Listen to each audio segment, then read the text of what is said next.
পূর্বস্থলী ১ নম্বর ব্লকের সমুদ্রগড় নসরতপুর বান্ধব সমিতি ক্লাবের প্ল্যাটিনাম জুবলি অনুষ্ঠান রক্তদানের মাধ্যমে শুভ সূচনা করা হয়। ৮২ জন রক্তদাতা স্বেচ্ছায় রক্তদান করেন। কালনা মহকুমা ব্লাড সেন্টার রক্ত সংগ্রহ করেন। বহু মহিলা পুরুষ স্বতঃস্ফূর্তভাবে এই রক্তদান শিবিরে অংশগ্রহণ করেন। আগামী ৫ই জানুয়ারি পর্যন্ত বিভিন্ন অনুষ্ঠানের মাধ্যমে এই প্ল্যাটিনাম জুবলি উদযাপন অনুষ্ঠান অনুষ্ঠিত হবে।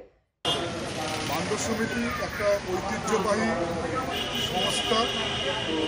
আজ বান্ধব সমিতি ৭৫তম বর্ষ উদযাপন শুরু হয়েছে। বান্ধব সমিতি বিগত প্রায় ৩০ বছর ধরে রক্তদান শিবির করে আসে।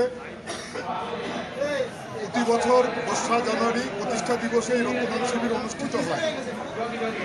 আমরা ৫০ বা তদূর্ধ্ব প্রতিবারই রক্তদান শিবির করি এবং কালনা ব্লাড ব্যাংকে রক্ত আমরা দিই।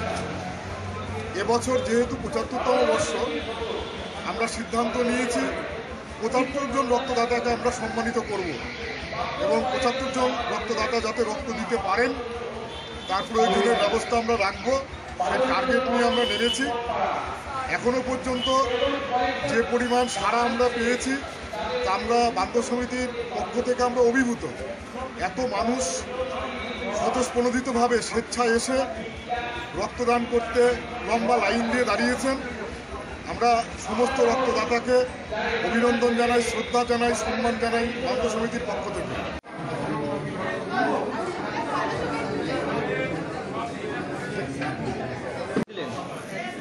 কেমন লাগছে? ভালো। কি বার্তা দিচ্ছেন সমাজকে? আমি বার্তা দিচ্ছি যে আমি যেরকম রক্ত দিয়েছি এরকম আরও যারা দাদা দিদিরা সবাই মিলে যেন রক্ত দিয়ে কিছু মনুষ্য ছোটো ছোটো বাচ্চাদের মনুষ্য রোগীদের একটু রক্তের জন্য মানে প্রাণ বাঁচে। এটাই আমি সবার কাছে বলছি, রক্তদান মানে জীবন।